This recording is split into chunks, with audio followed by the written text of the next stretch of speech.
Hey guys, and welcome back to this walkthrough of the server-side web security wargame titled Natas, hosted by OverTheWire as always. And we just got the password for Natas 6, dealing with some HTTP post requests, and now we're going to take a look at Natas 7 and use that password to see what this level has in store for us. Just going to paste in that password there and pray that we get authenticated, and there we go, as you can see.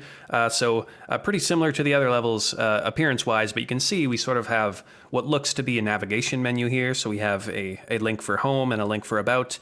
And if we look in the bottom left-hand corner there, we can sort of see where these URLs are pointing to. Or if we just do a Control-U to open the page source, we can see a pretty bare-bones website as always, but as I said, we're seeing this navigation menu here, so we have two anchor tags or two links on this page, which are essentially linking to the same page. You can see we have index.php here, but then we have this strange question mark, and then page equals home, and then for about, we have page equals about. So this strange question mark sort of identifies a query string, so we basically have our base URL here, or our relative URL, which is going to be index.php, but then we have this separator to sort of signify our query string, and we're going to have a parameter here of page, and that's going to equal home. And then obviously for the second link here, our parameter is going to be page as well, but the value of that is going to be about. So we sort of dealt with parameters and query strings a bit in the last video. If you think about making that post request, we're able to change the value of that secret parameter, as well as add an additional submit parameter in order to extract the flag for that challenge. You can see additionally in the bottom here, we have another HTML comment, and that's going to give us a hint where it says the password for the web user Natas 8, which is obviously what we're looking for. And that's going to be in a file under etc, Natas web pass, and the file name is going to be Natas 8. So that sort of helps think about what this challenge is going to be about. So with the format of this sort of parameter here, as well as this hint, it sort of jogs my brain to think about local file inclusion, which we'll take a look in a second, but just for some context. You know, if you think about the typical web directory, we're going to have different files and directories, such as images. We're going to have, style sheets or CSS. We're going to have JavaScript files under scripts, a bunch of other things, files, basically anything you could think of as directories in this folder, which is going to be the root folder of the web page. And if we cd into this sort of root directory of the web page, we're going to have these directories listed, but we're also going to have, pages on the root of this web server. So we're going to have, index.php or .html. We'll have, in this case, we're going to have home.php. We'll have about.php, maybe contact, for example. We're going to have these different pages as well as directories here. And, if we take a look at what this is sort of going to look like structurally in the web directory, we're going to have these standalone files which will be accessible under different pages. So, we would have /about, /contact, /home, for example. Index is just going to be / or, the base URL of the web page, assuming it's configured in that way. And then we're going to have, files under CSS that can be accessible. So we might have, css.main.css for the main style sheet of the web page. Under files or images, we might have, images, cover photo.png, that's sort of how websites are structured. But in this case, sort of basing off what we're seeing here in the source code, this is kind of peculiar in the sense that we're not actually calling a /home or a /about. This is all under the index or the root sort of web page in this directory. If you remember, if we click on any of these links, we're not actually being directed to /about. We're staying under index.php, but the about page is sort of being referenced as a local file, and it's being referenced in this query string as a parameter under page. And seemingly all this website is doing is just sort of echoing out the contents of that page on this web page. So, if we take a look at the source code of this URL with the query parameter here, you can see we have, this is the about page. Seemingly this is the contents of a file named about, and it's just sort of being echoed out or printed out under this line break here. Sort of just to drive this point home, this is not going to be similar to this directory. We would have, maybe about.php. That wouldn't be a PHP file. It would just be named about. And then if we were to VI into that, we would just have this text here. This is the about page. We would close that out. And again, if we think about what the web server is doing here, it's essentially just catting out this file about. And, we're getting the text here. Obviously, this is a server-side language. It's likely PHP. So we're not actually running cat on the back end of the web server here. But essentially, there are ways in PHP to sort of read out the contents of a file, and it appears to be the case here. So it's grabbing whatever file is under this page parameter, and it's just reading out the contents there on the web page. So because of this, and whenever you see this type of syntax being used, or this type of query parameter being used to serve web pages, the first thing you want to think about is local file inclusion and the potential vulnerability of local file inclusion attacks. So if we look up what local file inclusion is, often referred to as LFI, but if we just take a look at the OWASP documents here. So if you read the summary from OWASP here, you can see this vulnerability allows the attacker to include a file. And you can see this vulnerability typically occurs due to the lack of, sanitization and the sort of improper validation of users' applied input. And if we think about what this vulnerability can lead to, well, we can have code execution on the web server, other things like cross-site scripting, denial of service attacks, and obviously sensitive information disclosure, which is sort of going to be the route we're going to take here. And we're going to read files on the web server that we shouldn't be able to read. And if you think about what file that's going to be, well, it's going to be this etc Natas web pass and then Natas 8 to echo out that password. So scrolling down here, we can see some examples. So this looks quite similar to what we're seeing on this web page here. So, we have a URL here with a vulnerable host, and then it's going to include this sort of query parameter string, and that's going to include a parameter of file. In this case, we have page, but that's just essentially just going to equal a file on the web server. And, LFI occurs when the paths that are passed to the include statements in PHP, they're not sanitized. And in this case, we should look for scripts which take file names as parameters, which is exactly what we're dealing with here. And scrolling down, you can see a proof of concept here, basically to grab the etc password file from a web server. And we're doing that, you can see, by sort of walking out of that directory that we're currently in. So if you think about it, at the moment, we're in this www directory. What we're essentially going to need to do, depending on how this sort of web server is structured, we're going to need to sort of walk out a couple of directories in order to get to the root. And then once we've done that, we're at the root of the web server, we can essentially look for that etc password file. So that's exactly what we're going to try here. So you can see we have this URL that we're able to manipulate, obviously. And if we just change this about here, and we're going to walk out by sort of doing .. a number of times. There's not a standard number of directories you walk up. It all depends on how the web server is structured and the server in general. So if you're not getting what you're looking for, you might need to go back some more. I think this is a bit overkill, but we should be in the root of the web server now. And then if we just look for etc hosts, for example, and in theory, if we run this, if there's no validation, the PHP is essentially going to include this file on the web page, and it should spit it out here, kind of like what we're seeing on the about page. So make sure I have that right, etc hosts. And if we run this, and there we go. You can see we're sort of getting the output of the host file from this web server onto the page here. So in that case, this is quite big for us. It looks like none of this is being validated or sanitized. So we can essentially run any page on the web server. So if we run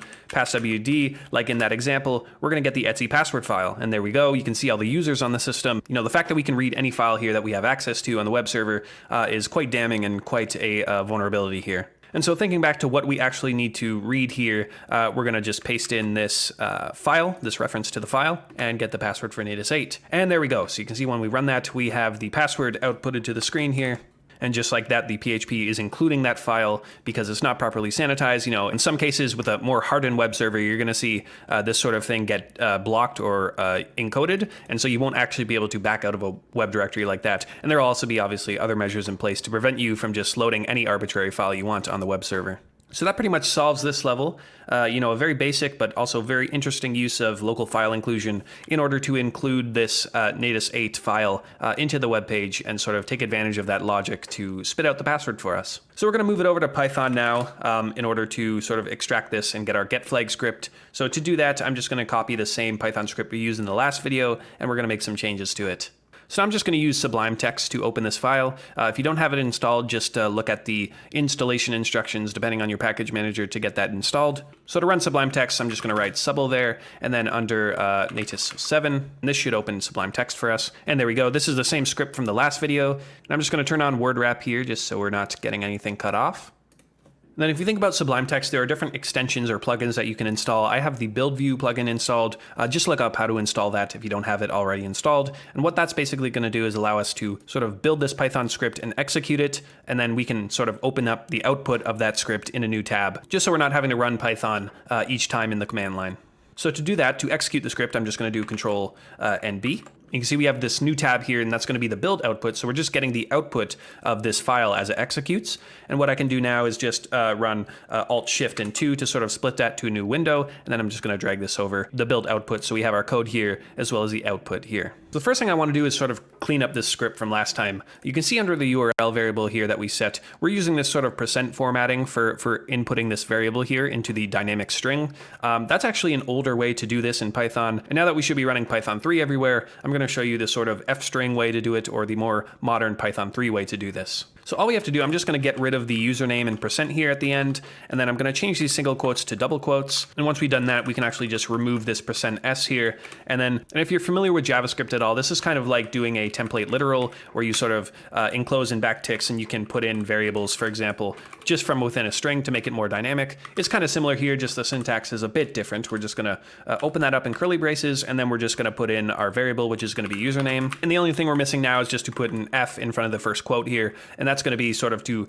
identify this as an F string or a string literal. And that's just sort of the syntax in order to create this sort of dynamic string. So if we save that, and then if we do Control B to run, you can see we're getting the same output, so nothing has changed, logically. We've just sort of modernized our script to use that new Python 3 string literal or F string rather than the % formatting. Now we just sort of need to update our script to include the information for Natas 7. Then if you remember, we're getting sort of a different output here, so we're going to need to change this. We're just going to comment that out for now, and we're just going to print our normal response.txt. And if we run that, you can see we're just getting the base web page here, and we are authenticated successfully. We don't actually need to make a post request here, so I'm going to change that back to get. I'm going to keep the URL variable. I'm going to take out this data dictionary because we're not actually going to be sending any data. So if you remember, what we're going to need to do here is sort of append to this URL that we're calling. And we can do that just by adding on to this string variable here with another string. And then we're just going to put, if you remember, the question mark to sort of represent that we're going to be placing a query at the end of this URL. It's page. We're going to set that to equal about, for example. And if we run that, we should be getting the about page. And you can see here, this is the about page. So we're just going to put in our same sort of payload now. We're going to walk back up into the file system. That should be sufficient. I'm just going to call that etc Natas web pass. So if I run this now, you can see here we're getting the password just from our Python script, which is perfect. And now we can work on sort of extracting this value in order to get a proper getflag.py script. So actually just get rid of this whole thing here. And within our print parentheses, what we're going to do again is call RE, or the regular expression module, find all. We're going to use the find all method. And then within this method, we're going to provide two arguments again. The first one is going to be the pattern we're searching for. And then the second one obviously is going to be what we're searching in, which is going to be response.txt. And then for our pattern, we're going to want to look at what we're going to need to filter based off of. So we're going to have this break tag here, and then we're going to have the start of an HTML comment. And then our password is going to be somewhere in the middle of that. So what we can do is basically just put in this break tag, or this new line tag essentially in HTML first, and then we're going to want to make sure to put in the actual new line character. And then from here, we're going to do the same sort of thing where we're going to match anything with the dot and the asterisk here, because we want to essentially match any character between this. And to specify the start of the HTML comment, or basically the end of our pattern, we're going to just put in that two new line characters, because you can see we sort of have a new line here as well as a new line here. And then we're going to want to put that start of the comment there. So from there, we can save this and run. Oh, and of course I forgot a parentheses, so I'm just going to resave that and run again. And there we go, that looks better. You can see we're sort of getting this returned to us in a object sort of format with the index of 0 here. So what we can do basically to just extract that out is we're going to just, like we did in the last video, we're just going to specify in square brackets here, we want the first index or the 0 index starting at 0. And then if we run this again, there you go, we're just getting the password. So that's perfect. We have our getflag.py script, and just to make sure it works in the command line, I'm going to run it again. Python 3 and then Natas 07 getflag.py, and I'm going to redirect the output there. Well, first I'll just run it, make sure it's good, and then I'm going to redirect the output there, and we'll just call it Natas 07 as we've been doing. Perfect. And just to make sure it works, I'm going to sort of use our natas.sh script here. I'm going to specify Natas 8 for the next level, and then we're going to cut out that password file. Whoops, what is going on with me today? I forgot to actually run our command, which is going to be cat. And there we go. You can see we are making our request to the web server now. We are authenticated, and we are getting a hint, once again, to what the next level is going to entail. Awesome. So in this video, we took a look at a basic local file inclusion vulnerability in order to sort of extract some data, or in this case, the password from a file that shouldn't be included in the web directory, but we were able to sort of back out of that directory into basically reading whatever file we have access to, or whatever file the web user has access to on the local server. So with that, I will leave it until the next video, and thanks as always for watching, and take care.